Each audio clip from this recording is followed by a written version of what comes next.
Ah, the internalizer. My greatest invention. Finally, it works. This will be the greatest communications device ever conceived by the mind of man. Soon, there will be one in every home. With it, we can peer into the past, the present, and the future.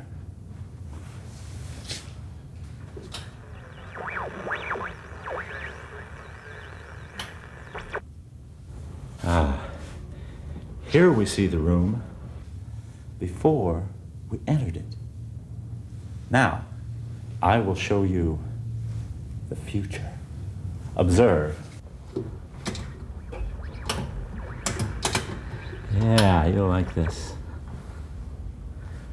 Here is the room after we've left it. Hey, pay attention. Now, let us take the plunge, so to speak, and I will focus the internalizer on myself, far into the future. Think of the questions I will be able to answer, the wisdom I will possess, the wonderful things I will have invented. Yeah, hang on there, Igor. Here we will see the same room with myself in it, far into the future.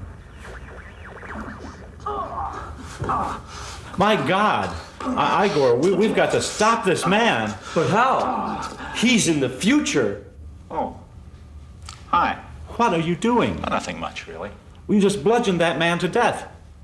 What man? Well, that man standing right next to you. What man standing right next to me? Well, you can't fool me. I saw you do it. Actually, I stabbed him. What? I didn't bludgeon him to death. I stabbed him. Well, fine. You stabbed him to death, but why did you kill him? Well, I didn't kill him. Yes, you did. I saw you do it. No, I didn't. Yes, you did. Well, technically, I did. What do you mean, technically you did?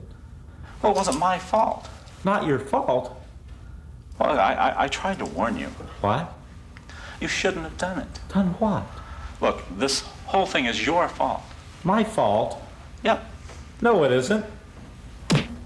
Yes, it is, Doctor. I mean, I'm you, remember? Yeah, so? So, you're the one that killed him. No, I didn't. Well, you will kill him. No, I won't. Yes, you will. No, I won't. Yes, you will, Doctor. You just saw it. No, I just saw you kill him. That's right. You just saw you kill him. That's me? Oh, it will be you. When I become you and commit a murder? Yep. In the future. Oh. And since you're the one who will make the decision to kill him, not me, that makes it your fault. You... See? I'm gonna get you for this. Look, there's a way out of this, man. Oh, shit. Get a grip on yourself, Doctor. Shut up. No, you shut up. Oh, you shut Listen, up. Doctor, we don't have much time. Easy for you to say. I already will have killed some guy far in my future. I'm doomed. Igor? Where are you going? Take a whiz. But Igor, this is important. Be right back. Oh. Look, I think I can explain all this. Well, explain that man that you just stabbed to death. Actually, I bludgeoned him. I thought you said you stabbed him. Well, what difference does it make? He's still dead. It makes a difference. Look, I don't want to argue about this at all. The point is, we can prevent all this from happening. How? Because it's already happened? All you have to do is just not kill him. Oh, great. Why didn't you just not kill him? Well, it's too late for me. So? So remember, you haven't committed this murder yet, but you will if you don't take steps to prevent it now. All right, okay, well, what do I do? Well, the events leading up to Igor's murder are very complicated. That's Igor? Well, actually, Igor. Igor. Well, like I said, it's very complicated. Oh, all right, just go ahead, Well, I've had a lot of time to think about this. Yeah? And all you really have to do is one little thing different, and it'll break the timeline that leads you to murder Igor. But what's the key to solving this murder? Well, here's what'll happen. Igor will come in, Yeah? and he will say, "Excuse me, doctor." Yeah. Now, when he does this... Wait a minute. What? Oh, no, I don't have to go through with this. Oh, Hugh, You killed him, not me. I don't care what you say. Look, Hugh, I know what All you're I have to thinking. do is rewind you to No, before the this murder, is- and it won't have happened. No, Hugh, please. I'm not going to try No, for your Hugh, crimes, stop. Doctor. Stop! I tried to warn you. What? You shouldn't have done it. Done what? Well, this is all your fault. My fault? Look, I'm not going to go through all that again. Well, just tell me why you killed him. Look, for the last time, Doctor, I didn't kill him. Yes, you did. No, I didn't. Yes, you did. No, I didn't. Did. Did not. Did so. Did not. Did so. Never will. Can't. Would have. Never will. Can't be done. Will always have been done. Did. Did. Didn't. Well, you're just you're a past tense. You're a future tense. Well, I'd rather be a past tense than a future tense, or am I a present tense? I don't think you're any No, tense. you did it. No, I didn't. I did it. I did it. No, I didn't. Yes, you did. Hey, guys, pipe down over there. Hey, guys, come on, keep it down. I'm trying to watch something here. Hey. Good evening, and welcome to This Week in Joe's Basement. I'm Joe, and this is my basement. So, this week in Joe's Basement, we're celebrating our 50th episode. Can you fucking believe it? 50 episodes. Yes, we're very proud of that. I'm very proud of that. So in celebration of that, in fact, I want to bring your viewers' attention to the fact that we're having a Joe's Basement 50th episode party, a crazy fucking thing that we've never done before and may never do again, so you should definitely come. It's going to be at the Love Loft. The Love Loft. 1509 North Milwaukee Avenue. And we'll have more details on this. This is not a prank. This is quite real. Later on in this show. But, well, actually, I wanted to lead off this week by explaining why I'm probably not going to be funny this week. You see, I underwent a little bit of minor medical trauma this week. I got my wisdom teeth pulled. I brought them right here. I just thought I would prove this to you so that you would believe me. There we go. This one's a real nice one. I like this one. Anyway, it really hurt, and I've been in a bad mood all week, and so I make no promises whatsoever. In fact, I didn't go for the snack food here because these Oreos, they might really hurt.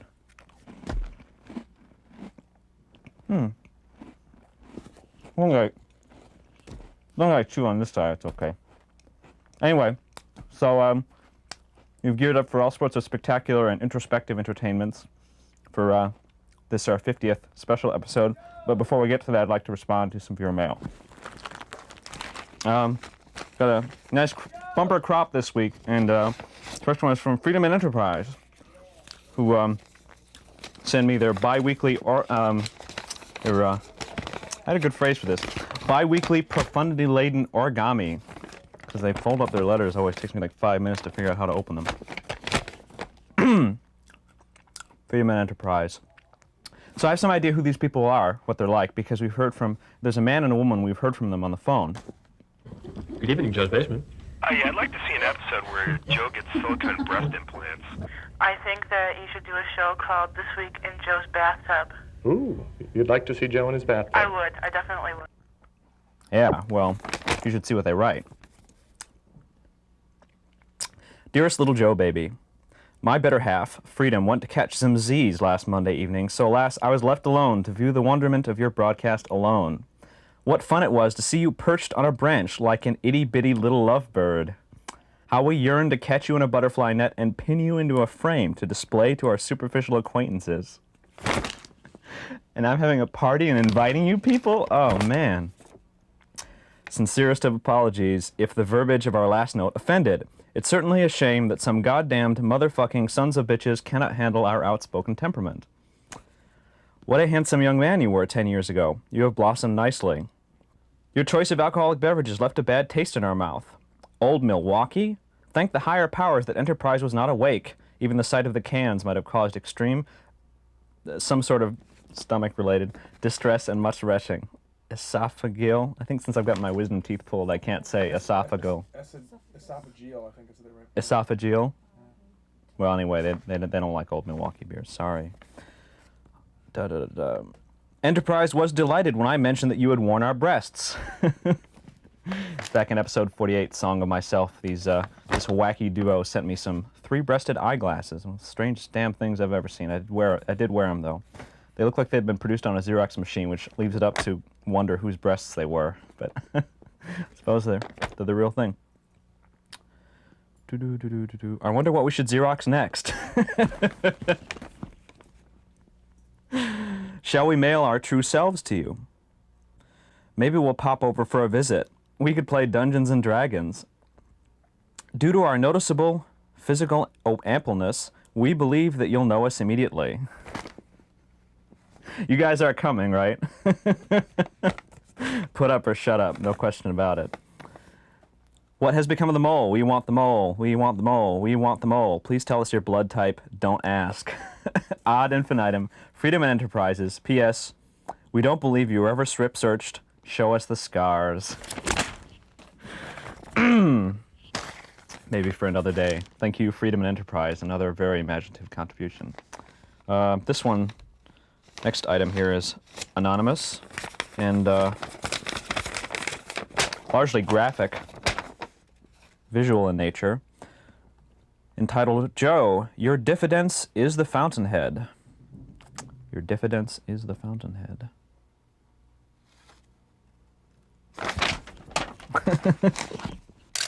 So I'm going to turn to a friendlier note here for our final piece of viewer mail from Tanya, who whose mail I also read from a tree in Song of Myself. She had lots of suggestions for the show. And she writes back. Joe, your sad attempts at mind control won't work. I'm very attracted to you, but no, I will not give in. You are very talented in a demented sort of way. For now, I must admire you from afar. Maybe not. Maybe not. Oh, God. Joe, did you know you'd make a great Wild Chicago host? Your quirkiness is an asset. Quirkiness is not a word that real people use. Only newspaper people use quirkiness. Maybe you could get a writing campaign to get the job. You're faithful viewer Tanya. Blah, blah, blah, blah, blah. Well, I have no idea what mind control she is talking about. The things I get accused of. I watched that tape again to try to figure out what Tanya is reacting to, but oh well. Anyway, so, all right, I've been in this basement long enough. My wisdom teeth are healed. Let's go on a field trip to the world's first nuclear waste site. I think that would be educational and stimulating. Let's go. Shall I narrate? Yeah. Tell us. Well, here we are. Just, well, let's see. Where the fuck are we? We're in a forest preserve called Redgate Woods. Back off, thank you. Okay. There's a lot of uneven ground here. We're in a forest preserve called the Redgate Woods, which is just southeast of Chicago. And it's pretty ordinary, as you can see, except it has a couple of little buried treasures. And what are these buried treasures, Brent? Well... Oh, I was going to turn. Oh. Well... Stop it! Anyway, when I was a little kid, I used to go to the Y, and then 2 times a week we'd come out here to the forest preserve and eat lunch in this nifty clearing here. We kind of liked the clearing because it had these like dead trees in them that were like completely bleached white, if you know what I'm saying. Like they look like driftwood even though they're the middle of a forest. We'd sit on those. There wouldn't be any insects or biting creatures of any kinds. No ants would come to ruin our picnic. All in all, it was wonderful. Okay. So how far up to the clearing there? Ow. I don't know, I ran the first time. But I would say it's like, 300 yards at most. Just can't go through. You walk ahead of me, Dan? I think I see the other path over there, actually. But it seems to be used less than... less than... This is like the Three Stooges go shooting film in the woods, guys. Come on. So, which one is Costello? Oh, you all are. Wow. So it's like a graveyard. Wow. So is this the clearing where you used to come to have your picnics as a child? Yes, it's picnics. Somebody broke the grave marker before, so they put this new one here. I don't like it as much. The old one looked like a menhir. Well, it's a little warmer in this area. No, it's not warm.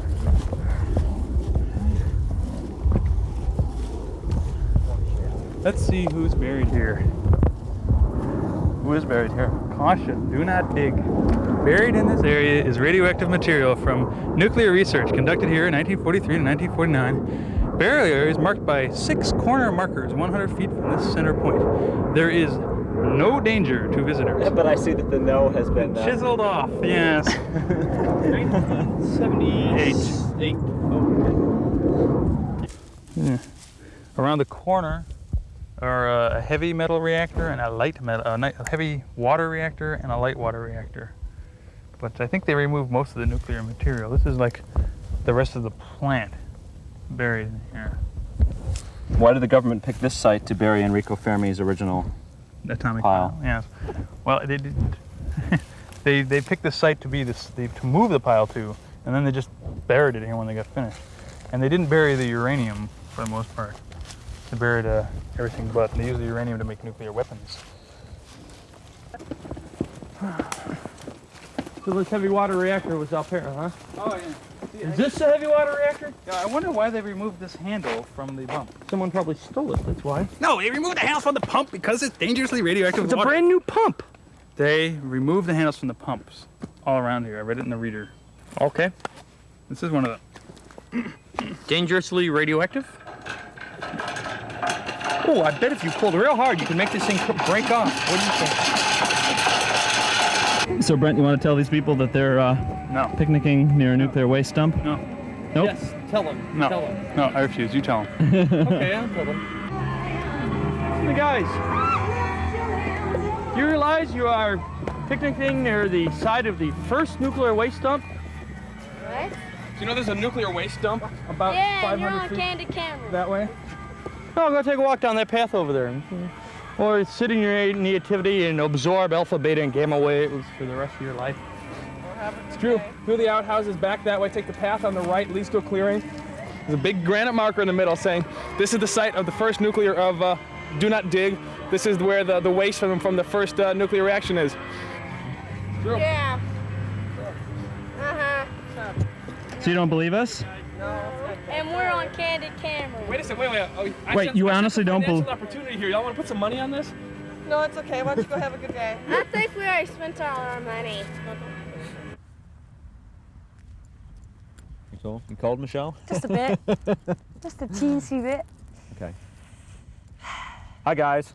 So Michelle and I are here to announce our Joe's Basement 50th episode party, and well, we had this really funny bit of slapstick that we were going to do, which was Michelle was going to make the announcement, and then I was going to just sort of sit here and harass her and make some crude, nasty, sexist remark, which she was going to respond by belting me and sending me flying backwards into the water, into these waters here of Lake Michigan. Yeah. But man, it's cold out today. I'll be damned if I'm going to go in that water. Shit. So, to hell with that. Let's just get on with the announcement. I refuse to do it. As you can see from Michelle and I, we're both quite cold. Anyway, so take it away, Michelle. So, any of you lot out there, you listening and watching and all that, there's going to be a big bash going on at the Love Loft at 1509 Milwaukee Avenue. That's 1509 North Milwaukee Avenue. Everyone's going to be there, the whole crew, including myself. So, I hope you can make it. Beer, Beer. fun. Entertainment. We'll have some entertainment. whatever. Michelle's So- going to be there, so you can hassle her finally. Well, All just- those men just- out there who've been writing this Yeah, lewd fan letters. Yeah. Just watch out, all right? Just watch out. Show them your wedding ring, Michelle. Yeah, see, look. See, I'm married. Yeah. So, So this is your chance. This is everybody's put up or shut up time. We've been wondering all this time, like, who's been actually watching the show? Are there 3 of you? Are there 5 of you? Are there 500 of you? We have no fucking idea who you are. We only hear from the deranged lunatics who send us letters, right? So this is our chance to meet you, and your chance to meet us, and your chance also to find out that you're not alone.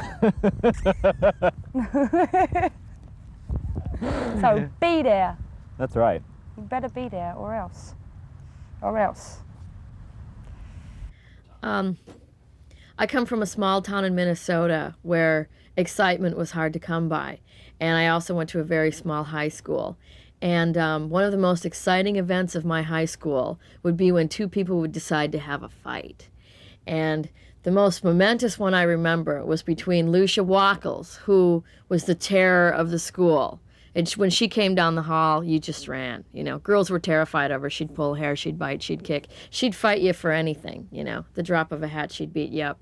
So one day, Gene Peterson and Lucia Wackles are in the bathroom smoking a cigarette. That was another exciting event in my school, was going to the bathroom and smoking cigarettes.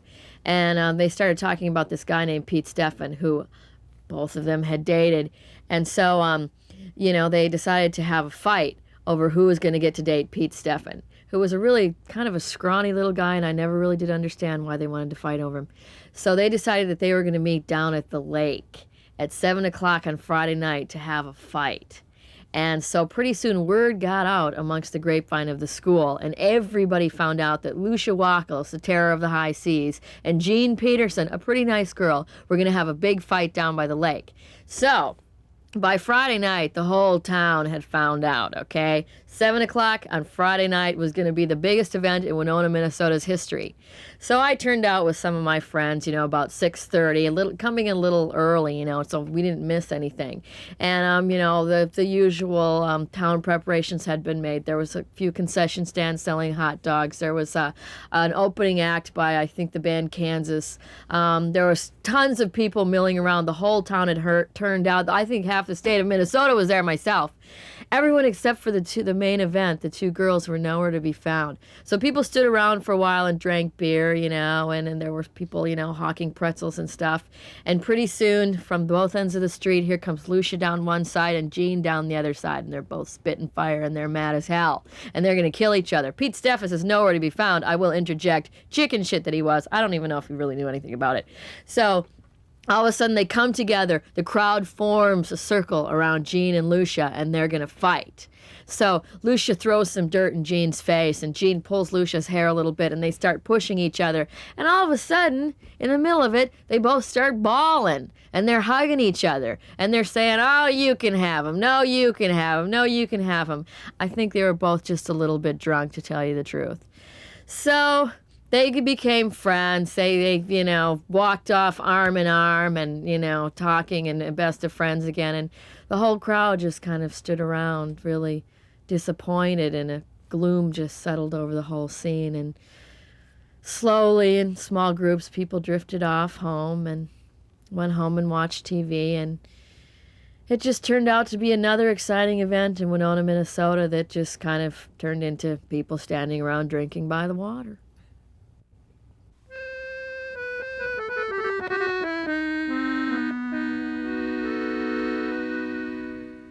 Hour ago I'd learned before I will have killed my friend Igor, since I was going to be so dense as my own warning to ignore. I'm destined now to pay the price of my ignoring my own advice. I have to kill my buddy now. Nobody has to tell me twice. Wait a minute! I'll kill Igor so thoroughly, he will never have lived at all. It's always best to kill the serpent when it's extremely small. I could still smash this poor boy in the egg when he's little, 'cause then I won't fear having had to beg for an acquittal. He'd have no motive for the crime. He wouldn't even know him at the time. And who could send a tiny kid to jail? A judge could send a younger me to jail, to the slammer, or smashing in another kiddie's head with a hammer. You never could convict the boy. He thought that chainsaw was a toy. You'll stunt his growth and then you'll go to hell. A toddler in a basket would work well, not ambitious, but breaded light and dashed with Parmesan, quite delicious. And if you eat the evidence, you'll have a bulletproof defense. Who'd convict a cannibal with style? I could give a lecture now on time, give a treatise, but first I have to kill poor young Igor while a fetus. That wouldn't even be a crime. Abortions happen all the time. He's a bona fide type ND. I know you think that this just can't be done, that I'm dreaming, but I could nip him in the very bud when he's seeming. No court would give him one whole day, but he'll die in prison anyway. When folks see what he's singing to